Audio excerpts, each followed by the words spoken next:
कहानी की शुरुआत होती है मॉन्यूमेंट वैली की ऊंची ऊंची चट्टानों से, जहां 5 लोग क्लाइंबिंग कर रहे होते हैं। इनमें से 3 लोग एक ही फैमिली से होते हैं, फादर रॉयस गैरेट, उनकी बेटी एनी और उनका बेटा पीटर।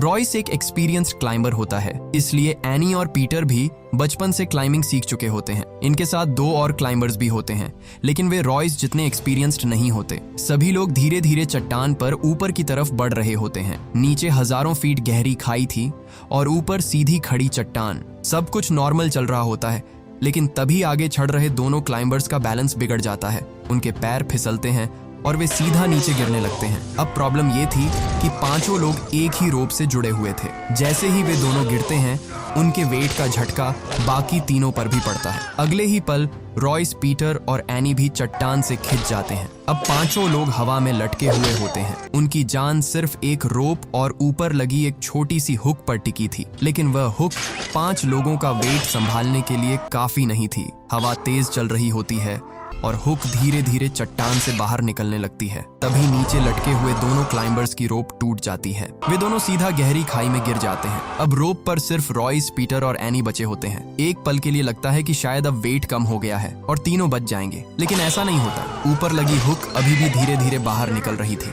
रॉयस तुरंत समझ जाते हैं कि अगर कुछ सेकंड्स में वेट कम नहीं हुआ तो हुक पूरी तरह निकल जाएगी और तीनों नीचे गिर जाएंगे। रॉयस एनी से कहते हैं कि वह अपने पास वाला क्लाइंबिंग क्लैंप चट्टान की दरार में फंसा दे। अगर क्लैंप लग जाता तो रोप को सपोर्ट मिल जाता। एनी पूरी ताकत लगाकर दरार तक पहुंचने की कोशिश करती है। उसके हाथ कांप रहे होते हैं, बॉडी हवा में झूल रही होती है, लेकिन दरार उसकी पहुंच से थोड़ी दूर थी। एनी बार बार कोशिश करती है, लेकिन क्लैंप उस जगह तक नहीं पहुंच पाता। अब रॉयस समझ जाते हैं कि उनके पास कोई रास्ता नहीं बचा। रॉयस सबसे नीचे लटके हुए होते हैं। उनके ऊपर पीटर होता है और पीटर के ऊपर एनी। रॉयस जानते थे कि अगर उनका वेट हट जाए तो पीटर और एनी की जान बच सकती है, इसीलिए वह पीटर से कहते हैं कि नाइफ निकालो और मेरी रोप काट दो। ये सुनते ही पीटर के होश उड़ जाते हैं। एनी जोर जोर से चिल्लाने लगती है और पीटर को ऐसा करने से रोकती है। पीटर अपने पिता को नीचे देखता है, फिर एनी को देखता है। उसके पास सिर्फ 2 रास्ते थे, या तो वह रोप ना काटे और तीनों मर जाएं, या फिर वह अपने फादर की रोप काट दे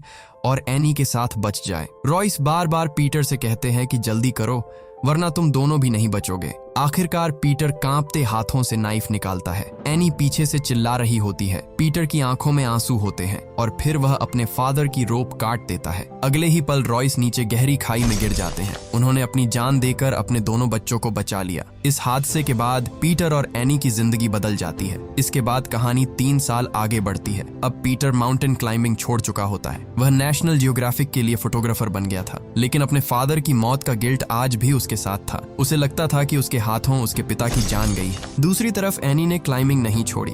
वह अब एक फेमस माउंटेनियर बन चुकी थी और बड़े बड़े मिशंस पर जाती थी। एक दिन पीटर को पता चलता है कि K2 पर एक बड़ी एक्सपीडिशन होने वाली है। K2 दुनिया का दूसरा सबसे ऊंचा पहाड़ है, लेकिन कई क्लाइंबर्स इसे एवरेस्ट से भी ज्यादा डेंजरस मानते हैं। यहाँ वेदर कभी भी बदल सकता है और ऊंचाई पर ऑक्सीजन भी बहुत कम हो जाती है। पीटर को जब पता चलता है कि एनी भी इस एक्सपीडिशन में शामिल है, तो वह उससे मिलने K2 बेस कैंप पहुंच जाता है। लेकिन जब पीटर और एनी आमने सामने आते हैं तो दोनों के बीच खुशी नहीं होती। एनी आज भी पीटर को अपने फादर की डेथ के लिए जिम्मेदार मानती थी। पीटर भी यह बात समझता था, इसलिए दोनों के बीच एक अजीब सी दूरी बनी हुई थी। अब पीटर को एनी की एक्सपीडिशन के बारे में पता चलता है। इस मिशन को फंड कर रहा था एलियट वॉन नाम का एक बहुत अमीर बिजनेसमैन। एलियट ने हाल ही में एक एयरलाइन कंपनी खरीदी थी। उसका प्लान था कि जब वह K2 की चोटी पर पहुंचेगा, उसी टाइम उसकी एयरलाइन की पहली फ्लाइट पहाड़ के ऊपर से गुजरेगी। यानी यह एक्सपीडिशन उसके लिए सिर्फ क्लाइंबिंग नहीं, बल्कि एक बड़ा पब्लिसिटी स्टंट था। एक्सपीडिशन शुरू होने से एक रात पहले बेस कैंप में पार्टी चल रही होती है। सब लोग खुश होते हैं और अगले दिन समिट के लिए एक्साइटेड होते हैं। तभी वहां मॉन्टगोमरी विक नाम का एक आदमी आता है। विक बहुत एक्सपीरियंस्ड क्लाइंबर था और K2 को अच्छी तरह जानता था। विक सीधा एलियट के पास जाता है और उससे पूछता है कि अगर ऊपर वेदर खराब हो गया तो तुम क्या करोगे। एलियट कॉन्फिडेंट होकर कहता है कि उसके पास बेस्ट वेदर एक्सपर्ट्स हैं और रिपोर्ट्स के हिसाब से कोई खतरा नहीं है। लेकिन विक उसे वार्निंग देता है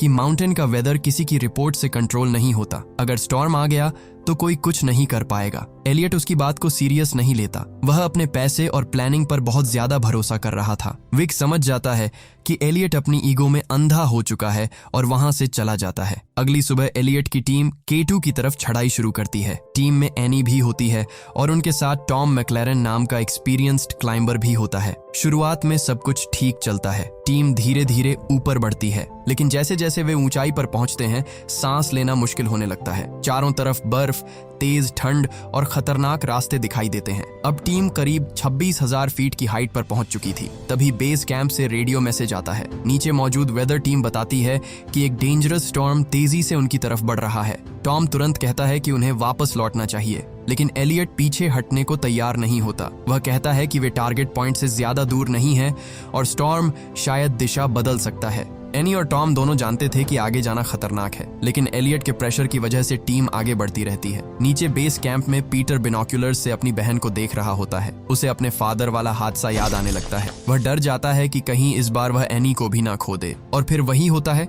जिसका डर था। ऊपर अचानक वेदर पूरी तरह बदल जाता है। चारों तरफ बर्फीला तूफान फैल जाता है। हवा इतनी तेज चल रही होती है कि क्लाइंबर्स ठीक से खड़े भी नहीं हो पा रहे थे। बर्फ उनके चेहरे पर लग रही थी और सामने का रास्ता भी ठीक से दिखाई नहीं दे रहा था। एनी, टॉम, एलियट और बाकी क्लाइंबर्स किसी तरह आगे बढ़ने की कोशिश करते हैं, लेकिन अब हर स्टेप उनके लिए खतरनाक हो चुका था। तभी अचानक एनी के पैरों के नीचे की बर्फ टूट जाती है। वह खुद को संभालने की कोशिश करती है, लेकिन उसका बैलेंस बिगड़ जाता है और वह नीचे की तरफ फिसलने लगती है। उसके नीचे दो चट्टानों के बीच एक गहरी क्रेवास होती है। एनी सीधा उसी क्रेवास की तरफ गिरने लगती है। चूंकि पूरी टीम एक ही रोप से जुड़ी हुई थी, एनी के गिरते ही बाकी क्लाइंबर्स भी जोर से खिंच जाते हैं। टॉम सभी को अपने आइस एक्स जमाने के लिए कहता है। वे लोग किसी तरह खुद को रोकने की कोशिश करते हैं। कुछ पल के लिए एनी रोप से लटकी रहती है। उसकी जान सिर्फ उस रोप पर टिकी होती है, लेकिन तभी रोप एक नुकीले पत्थर से रगड़ खाने लगती है। एनी ऊपर देखती है और अगले ही पल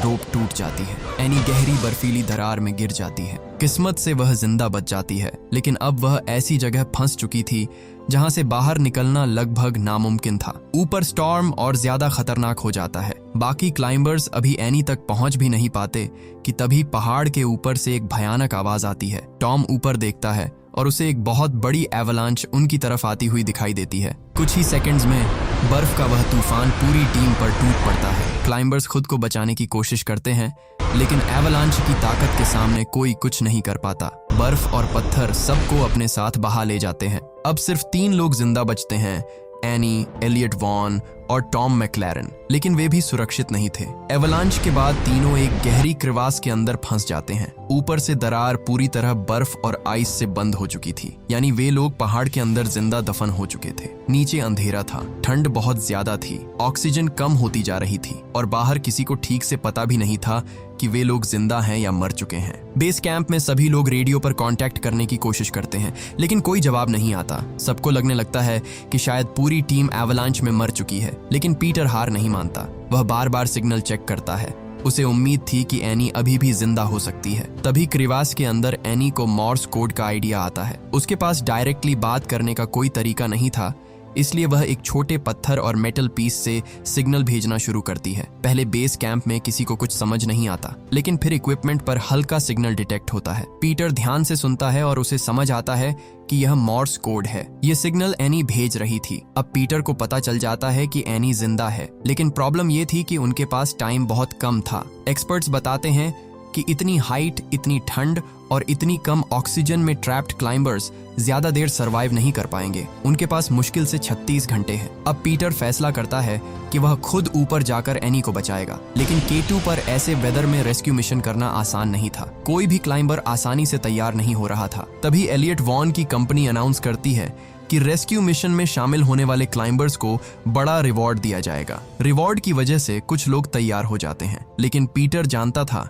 कि K2 को सच में समझने वाला क्लाइंबर चाहिए। तभी उसे मॉन्टगोमरी विक की याद आती है। विक वही आदमी था जिसने एलियट को पहले ही वार्निंग दी थी। वह K2 को अच्छी तरह जानता था। पीटर हेलीकॉप्टर से विक के पास जाता है और उससे हेल्प मांगता है। पहले विक साफ मना कर देता है। वह कहता है कि इस वेदर में ऊपर जाना सुइसाइड के बराबर है, लेकिन पीटर हार नहीं मानता। वह विक को अपने फादर रॉयस की याद दिलाता है। रॉयस का नाम सुनकर विक थोड़ी देर चुप हो जाता है। आखिरकार वह रेस्क्यू मिशन में शामिल होने के लिए तैयार हो जाता है। अब रेस्क्यू टीम बनाई जाती है। इस टीम में पीटर, विक, मोनिक ओबर्टीन और कुछ और क्लाइंबर्स शामिल होते हैं, लेकिन उन्हें सिर्फ ऊपर क्लाइंब नहीं करना था, उन्हें उस आइस वॉल को भी तोड़ना था। जिसके नीचे एनी, टॉम और एलियट फंसे हुए थे।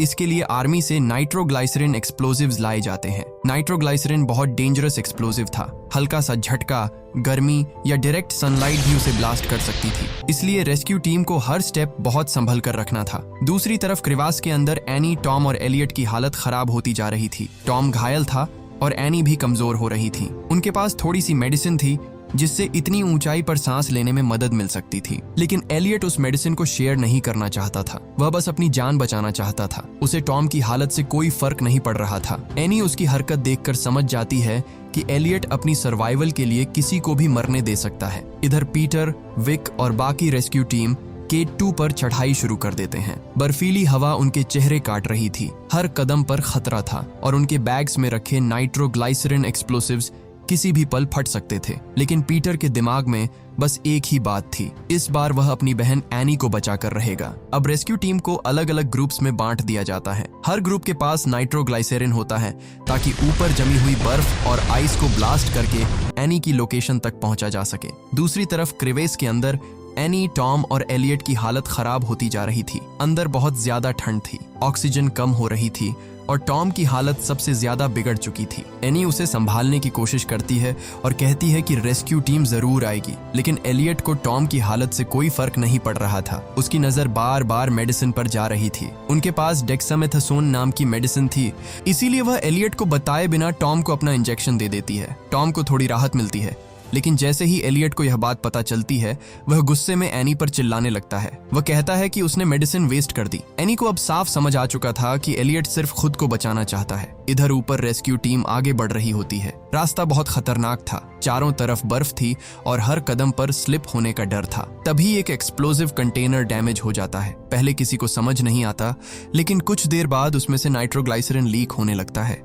जैसे ही सनलाइट उस पर पड़ती है, अचानक बहुत बड़ा ब्लास्ट होता है। धमाका इतना तेज होता है कि पूरा इलाका हिल जाता है। बर्फ और पत्थर चारों तरफ उड़ने लगते हैं। रेस्क्यू टीम के कुछ मेंबर्स वहीं मारे जाते हैं। पीटर खुद को संभालता है और मिशन आगे बढ़ता है। ब्लास्ट की वजह से पुराने आइस का एक हिस्सा टूट जाता है। इसी दौरान विक की नजर बर्फ से बाहर निकले एक हाथ पर जाती है। जैसे ही फेस सामने आता है, विक बिल्कुल शांत रह जाता है। वह बॉडी उसकी वाइफ की होती है। विक पिछले कई सालों से इसी माउंटेन पर अपनी वाइफ को ढूंढ रहा था। उसे आज तक उसका बॉडी नहीं मिला था, लेकिन अब उसकी वाइफ उसके सामने फ्रोजन हालत में पड़ी थी। विक उसके पास बैठता है। वह उसकी फिंगर से वेडिंग रिंग निकालता है और उसे अपने लॉकेट में रख लेता है। तभी पीटर को वहां एक मेडिकल किट दिखाई देती है। उस किट को देखकर विक को एक बड़ा सच समझ आता है। कुछ साल पहले जब विक की वाइफ इसी माउंटेन पर स्टॉर्म में फंसी थी, तब एलियट वॉन भी उसके साथ था। एलियट ने खुद को बचाने के लिए उसकी मेडिसिन ले ली थी और उसे वहीं मरने के लिए छोड़ दिया था। अब विक को समझ आ जाता है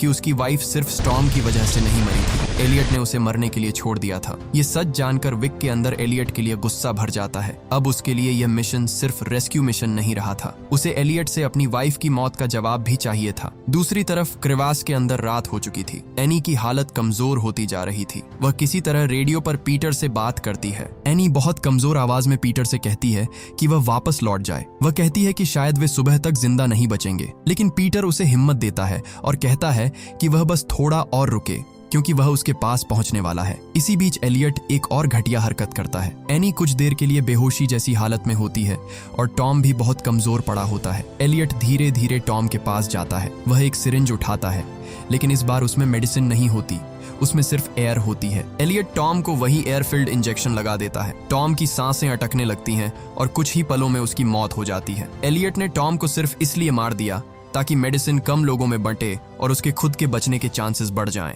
जब एनी को होश आता है तो वह टॉम को डेड देखती है। फिर उसकी नजर खाली सिरिंज पर जाती है। अब उसे सब समझ आ जाता है। एनी एलियट की तरफ देखती है। अब उसे पता चल चुका था कि वह एक ऐसे आदमी के साथ फंसी है जो अपनी जान बचाने के लिए किसी को भी मार सकता है। तभी ऊपर से हल्की हल्की आवाजें आने लगती हैं। क्रिवास की सीलिंग से बर्फ के टुकड़े नीचे गिरने लगते हैं। एनी ऊपर देखती है। पीटर और विक अब उनकी लोकेशन तक पहुंच चुके थे। ऊपर rescue team last explosive set करती है। सबको पता था कि अगर ब्लास्ट थोड़ा भी गलत हुआ तो नीचे फंसे लोग भी मर सकते हैं, इसलिए सब बहुत केयरफुल होते हैं। फिर एक्सप्लोजिव ब्लास्ट किया जाता है। एक जोरदार धमाका होता है और ऊपर जमी हुई आइस टूटने लगती है। धीरे धीरे क्रिवास का रास्ता खुल जाता है। पीटर तुरंत नीचे उतरता है और आखिरकार वह एनी तक पहुंच जाता है। एनी अपने भाई को सामने देखकर इमोशनल हो जाती है। पीटर भी उसे देखकर राहत की सांस लेता है, लेकिन रेस्क्यू अभी खत्म नहीं हुआ था, क्योंकि उसी क्रिवेस में एलियट भी जिंदा था और अब विक भी नीचे उतर चुका था। विक की नजर एलियट पर पड़ती है। ये वही आदमी था जिसने उसकी वाइफ को मरने के लिए छोड़ा था, और यही आदमी टॉम की मौत की वजह भी बना था। विक चाहे तो एलियट को वहीं छोड़ सकता था, लेकिन वह उसे रोप से बांध देता है ताकि उसे भी बाहर निकाला जा सके। अब ऊपर मोनिक रोप कंट्रोल कर रही होती है। पीटर एनी को संभालता है और उसे ऊपर भेजने की तैयारी करता है। एनी अभी भी बहुत कमजोर थी, लेकिन अब उसके बचने की उम्मीद दिख रही थी। धीरे धीरे रोप खींची जाती है और एनी ऊपर की तरफ बढ़ने लगती है। तभी अचानक क्रिवस के अंदर की बर्फ और पत्थर फिर से टूटने लगते हैं। एक्सप्लोजन की वजह से वह जगह पहले ही कमजोर हो चुकी थी। अब नीचे की पूरी सरफेस हिलने लगती है। पीटर तुरंत समझ जाता है कि यहाँ ज्यादा देर रुकना ठीक नहीं है। वह ऊपर मोनिक से जल्दी रोप खींचने के लिए कहता है, लेकिन इससे पहले कि वे लोग एनी को ऊपर निकाल पाते, नीचे का एक बड़ा हिस्सा टूट जाता है। अगले ही पल सिचुएशन फिर से वैसी ही बन जाती है जैसी 3 साल पहले हुई थी। पीटर ऊपर एक कमजोर जगह पर लटका होता है। उसके नीचे रोप पर एनी होती है, एनी के नीचे विक होता है और सबसे नीचे एलियट वॉन लटका होता है। रोप पर 4 लोगों का वेट आ चुका था। ऊपर लगी सपोर्ट धीरे धीरे बाहर निकल रही थी। पीटर पूरी ताकत लगाकर रोप को पकड़े रहता है, लेकिन उसके हाथ फिसलने लगते हैं। उसे वही पुराना हादसा याद आने लगता है। उस समय नीचे उसके फादर रॉयस लटके हुए थे और आज नीचे विक और एलियट लटके हुए थे। पीटर घबराकर चिल्लाता है कि कोई रोप मत काटना। वह फिर से किसी को अपनी आंखों के सामने गिरते हुए नहीं देखना चाहता था, लेकिन विक समझ चुका था कि अगर वेट कम नहीं किया गया तो पीटर और एनी भी नीचे गिर जाएंगे। वह ऊपर पीटर की तरफ देखता है, फिर नीचे एलियट की तरफ देखता है। विक धीरे से अपनी पॉकेट में हाथ डालता है और नाइफ निकालता है। पीटर ऊपर से उसे रोकने के लिए चिल्लाता है। वह कहता है कि ऐसा मत करो, लेकिन विक जानता था कि अब कोई दूसरा रास्ता नहीं बचा है। वह पीटर की तरफ देखता है, जैसे कह रहा हो कि इस बार अपनी बहन को बचा लो, और फिर विक रोप काट देता है। अगले ही पल विक और एलियट दोनों नीचे गहरी खाई में गिर जाते हैं। एलियट की चीख कुछ सेकंड्स तक सुनाई देती है और फिर सब शांत हो जाता है। इसके बाद उन्हें बेस कैंप वापस लाया जाता है। एनी अब पीटर को पहले जैसी नफरत से नहीं देख रही थी। उसे समझ आ चुका था कि 3 साल पहले पीटर ने अपने फादर की रोप मजबूरी में काटी थी। रॉयस ने खुद अपने बच्चों को बचाने के लिए वह सैक्रिफाइस किया था। शायद पहली बार उसे लगता है कि एनी ने उसे सच में माफ कर दिया है। इसके बाद पीटर उन सभी लोगों के लिए एक स्टोन मेमोरियल बनाता है जिन्होंने इस रेस्क्यू मिशन में अपनी जान दी थी। रॉयस, विक, टॉम और बाकी क्लाइंबर्स सबकी याद में वह वहां पत्थर लगाता है। और इसी इमोशनल मोमेंट के साथ यह खतरनाक माउंटेन सर्वाइवल स्टोरी यही खत्म होती है। अगर आपको यह कहानी पसंद आई हो तो वीडियो को लाइक कीजिए, चैनल को सब्सक्राइब कीजिए और ऐसी ही मूवी एक्सप्लेन्ड वीडियोस के लिए हमारे साथ जुड़े रहिए। जल्दी मिलेंगे अगली वीडियो में।